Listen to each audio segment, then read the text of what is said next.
time to do some sketchy shit. Doo-dah, doo-dah, hope I get away with it. Oh, doo-dah day.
Sorry, didn't even add myself to the stream.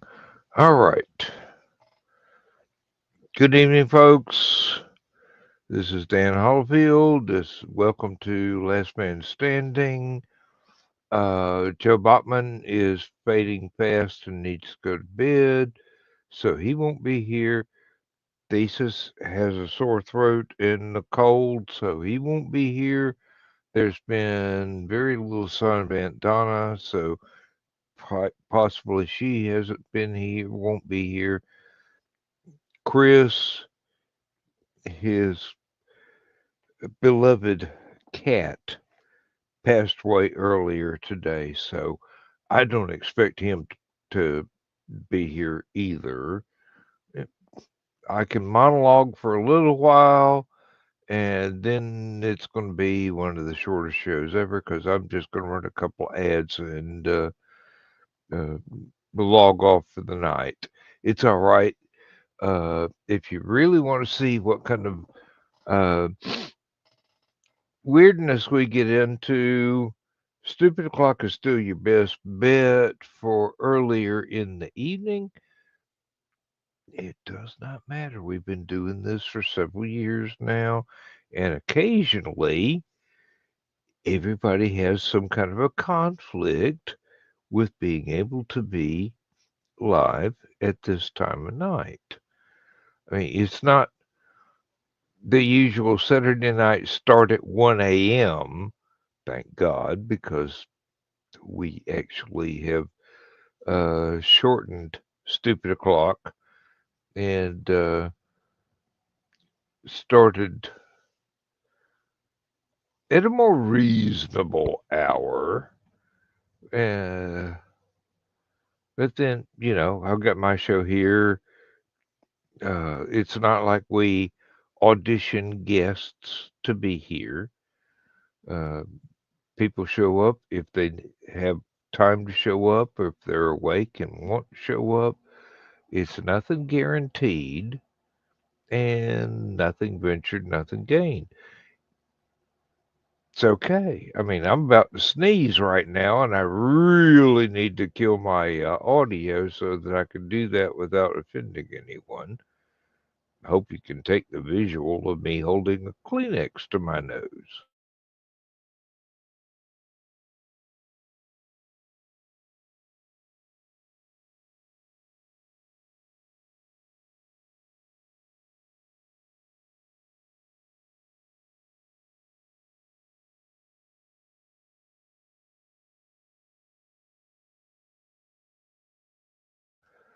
Oh, yes, that feels much better. Ever since wintertime started, my sinuses have been driving me crazy, even worse than they do in the summertime or springtime with the pollen and whatnot. But I have been out in the weather quite a lot when it was cold. So I do have a cold, and that's probably quite obvious, but come see, come saw, it doesn't matter. Uh, if I could remember more French, I'd use it, but I really don't want a serving of green beans, so I've pretty much exhausted my French vocabulary. Um,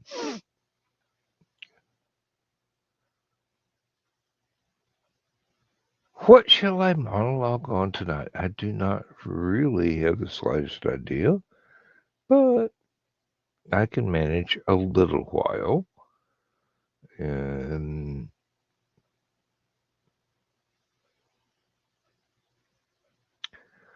next month in February, Aphelion will celebrate its 28th birthday,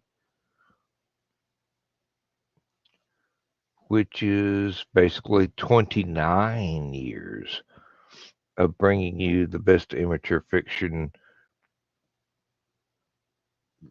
that the world has ever known. Of course, yes, I'm bragging. It's my baby. I just love it. It's my legacy to the world, even more so than my books.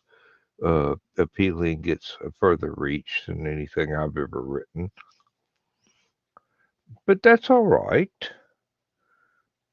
Appealing is more than just me. It's not a vanity project. It's not a one man band. It's lots and lots and lots of people who send stuff in the hopes that someone will not only enjoy what they do, but help them to learn how to do it better.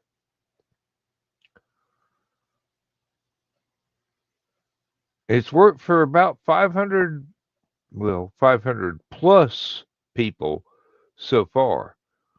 Uh, don't mess with the formula that works. Uh, there are lots of writers scattered across the globe that are now selling their work professionally. But they came to Aphelion just to get somebody to read their early stuff and get comments and critiques and learn and grow and work with the editors so that they can learn and grow. Well, not the editors, but the writers. But yes, to help the editors learn and grow as well. The more editing I do, the better I become at it. Uh, the more writing I do, the better I become at it. This is true for everybody that does these things. Oh, still got to finish the fantasy story and do the cover art painting I want to do.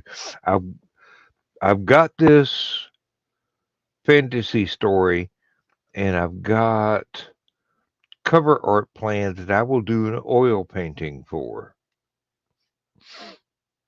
And I really want that to happen.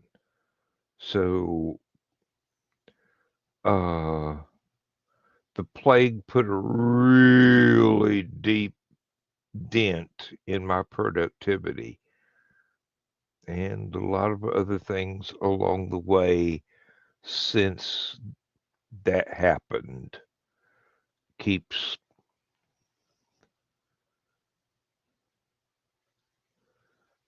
shall we say, it keeps me not in a very optimistic mood most of the time, even though I'm such a laid back guy. It's hard for anybody to believe that I do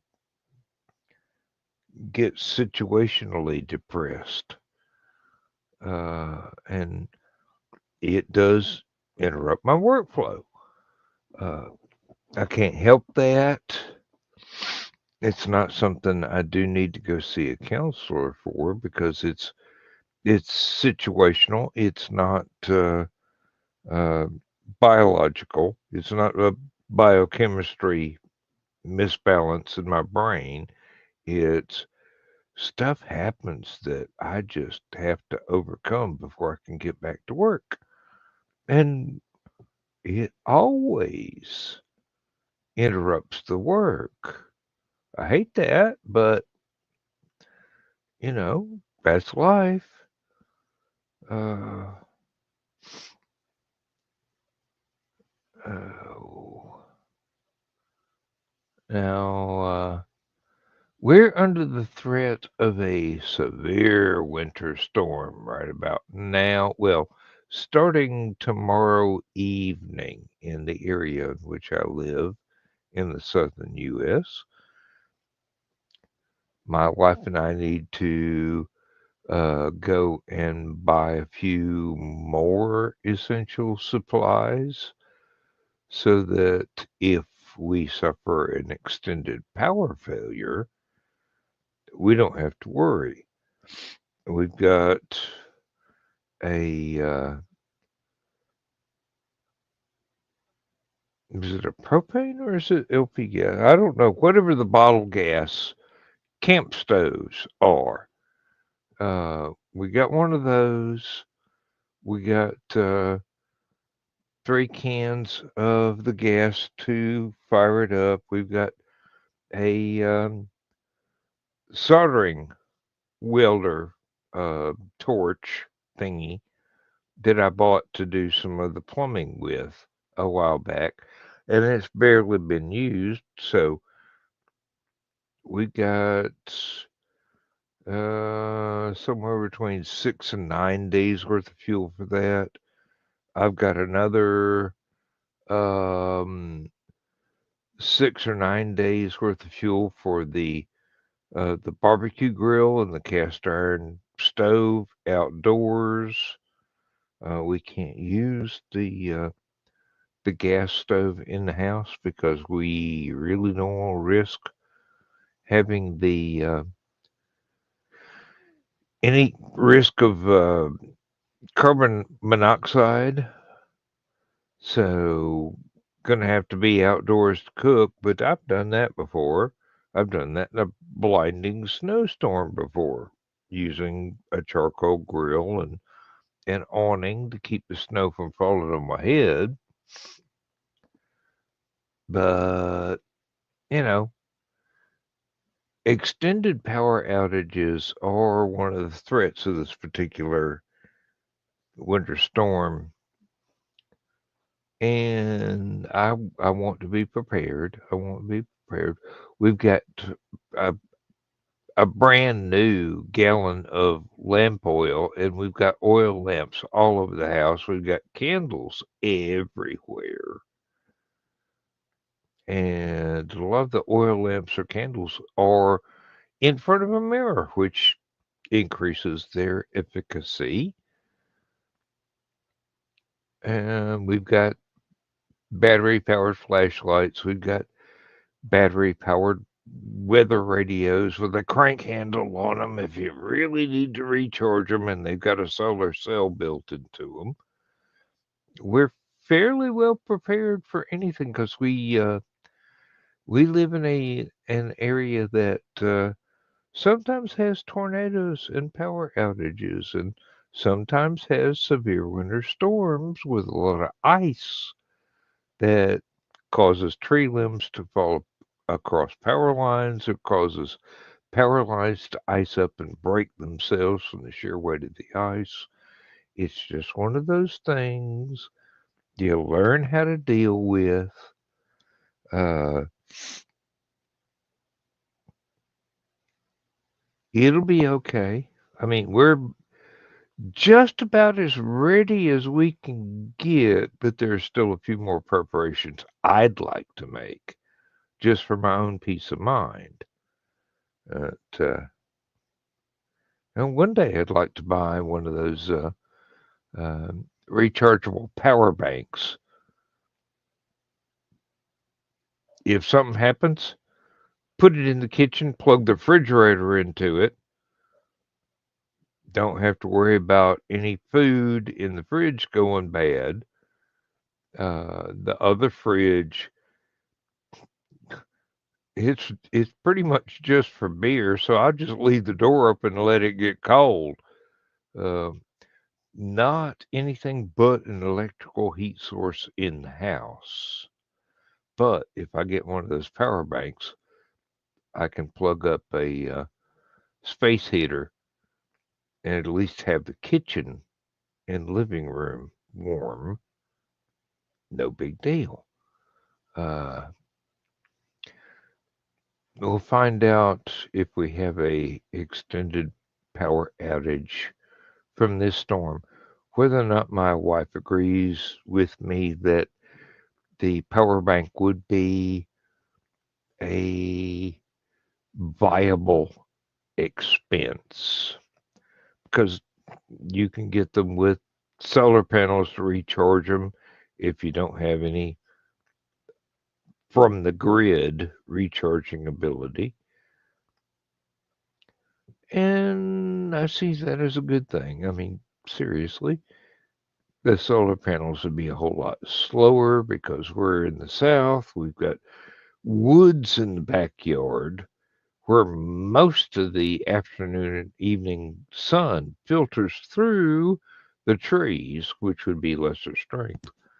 But we have recharged a lot of solar powered things just by aiming them carefully in the morning and the afternoon before the sun actually sinks behind the trees.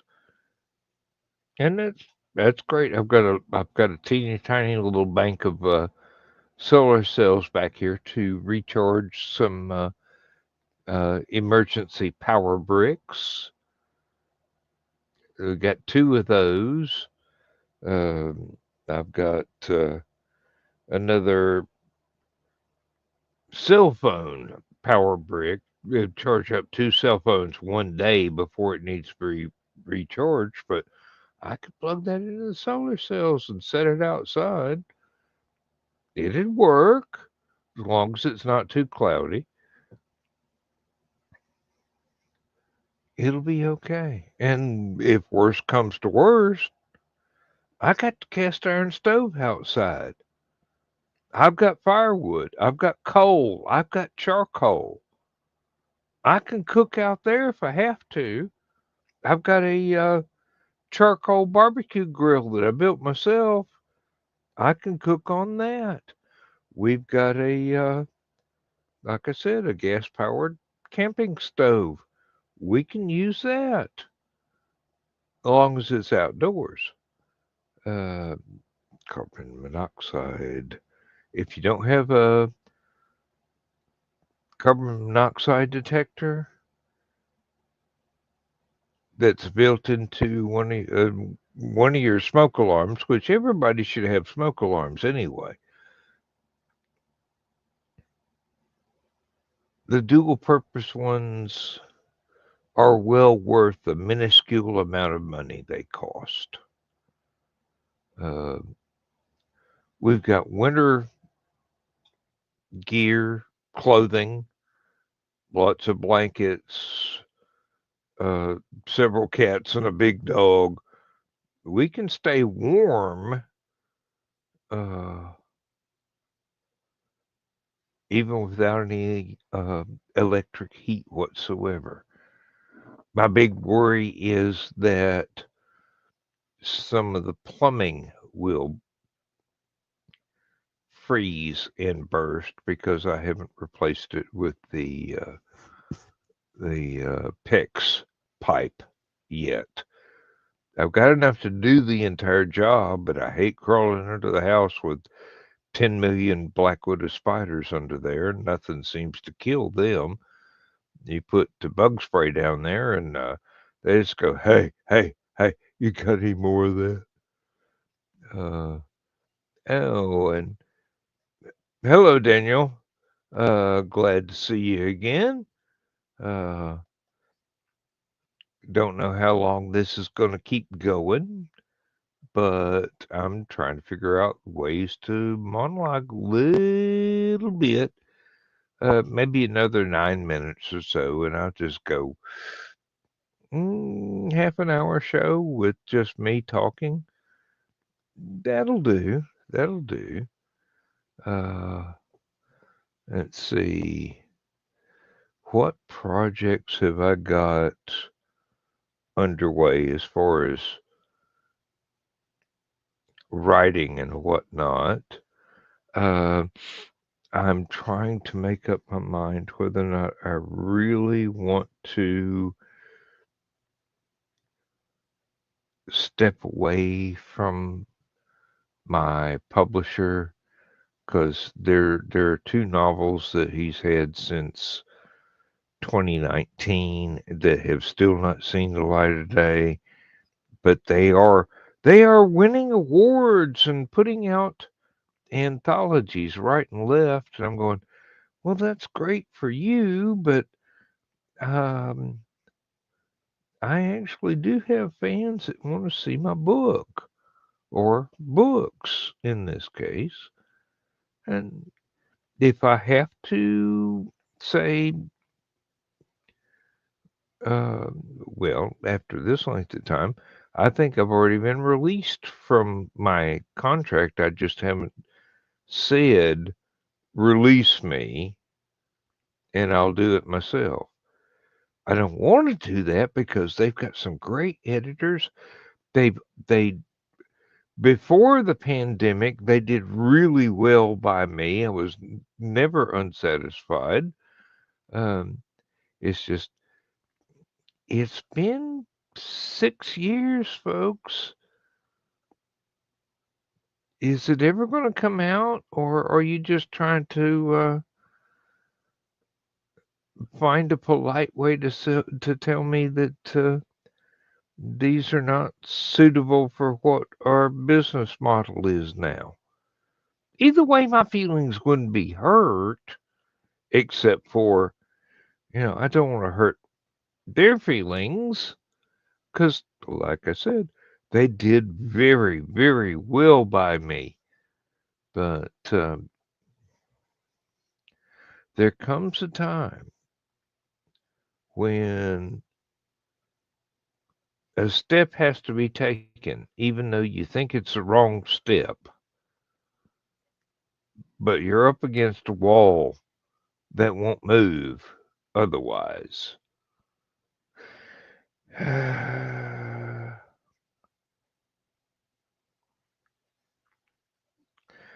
really unsure.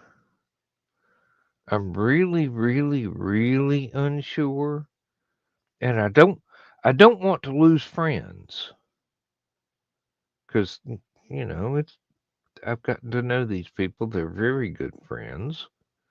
I mean, I don't live close to them, close enough to go visit them, but they're good people, and they are being successful.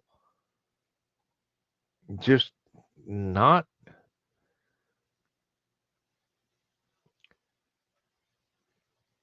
in the area I am working in at the moment. I mean, seriously, I do believe if I'd written a short story for one of their anthologies, they would have uh, welcomed it with open arms. But most of the time, it's not in a subgenre that I'm particularly comfortable in working in. But, you know, I hate to piss anybody off. But then again, I've got work to do. And psychologically, I'm being held back because without those two novels coming out, I don't have any successes that will, kind of satiate the self doubt in my brain. It's not imposter syndrome because I know it's good. It's just I need an editor. And if I have to do self publishing, I can do self publishing. The cover art is already done.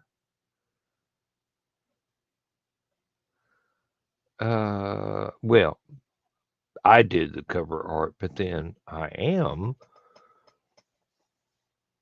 an art student and have done similar things in the past and know how to lay out the covers and whatnot. Um, I just hate to cut ties. I really do. It seems unfair because they treated me so well before the plague. That seemed to have changed everything. I know they lost family and friends. Um, I lost family and friends. Everybody's in the same boat. It's just when things got better, uh,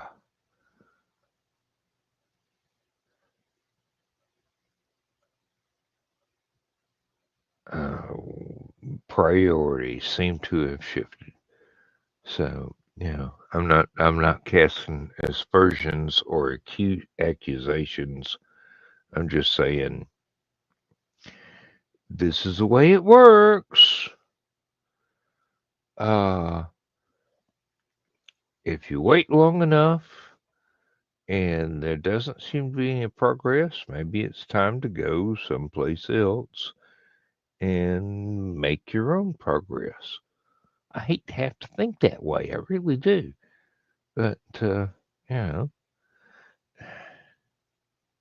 kind of like to get those two books out. Um, it'd be nice to have a couple more wins under my belt.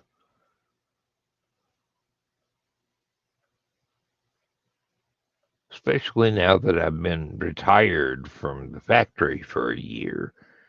And other than pension and Social Security, income from book sales and album sales for my music is all the money I'm ever going to have for the rest of my life.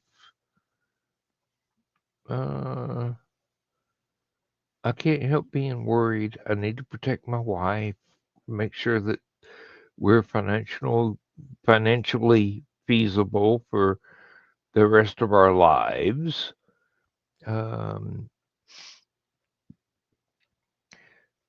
I don't believe that's too much to ask, but then again, I really don't want to lose any friends either. See, I'm on the horns of a dilemma here. Um, it's not quite a sword of Damocles, but it's getting sort of mythical in there somewhere. I'm sure there's either a Greek or a Roman or an Egyptian or a Chinese myth that would fit the circumstances. I used to do a lot of um, studying different mythologies from different cultures when I was younger. It fascinated me. Uh, Different stories that people would tell to pass on moral lessons or life lessons, and just the way different cultures went about it. It was quite enlightening.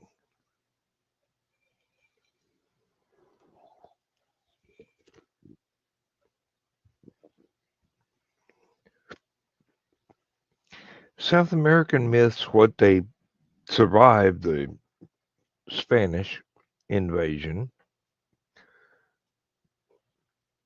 are very, very different from Chinese myths or myths from different European countries or myths that got formulated after the U.S. became a country, even though, thousands of years of difference in between. Egyptian, once again, thousands of years of difference in between. All kinds of stuff in there.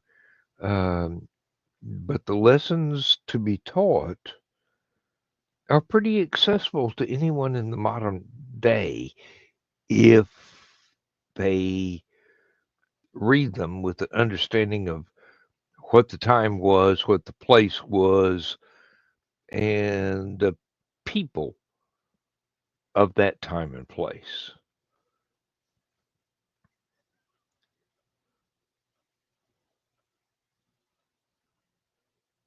Well, I'm about running dry on the word well. It's been half an hour, and I will go ahead and end the show here because I actually work better with a panel to bounce off of. It's okay. There's no law says I have to go 2 hours talking to myself or orating to you. You're not obligated to be here. You haven't bought tickets, so I'm not really disappointing you, although some of you may be disappointed. But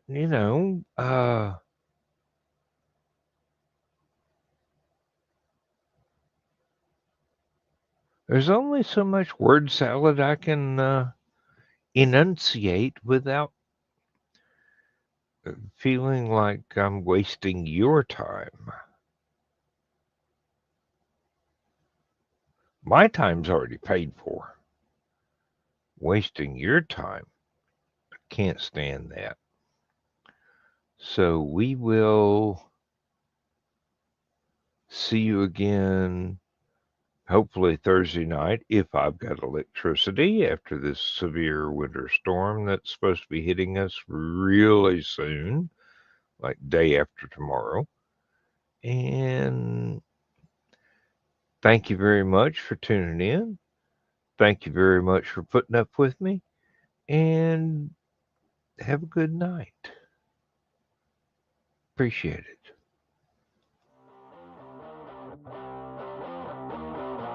Transmission overload. System will shut down.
will shut down. System will shut down. System will shut down. Hello, I'm Dan Hollifield. I'm the senior editor and publisher of Aphelion Webzine, the world's oldest free creative writing e-zine since 1997. Since then, we have helped over 500 amateur writers learn what they needed to turn pro. www.aphelion-webzine.com and read not only what we've got going on right now, but 28 years worth of our archives of stories. Thank you very much.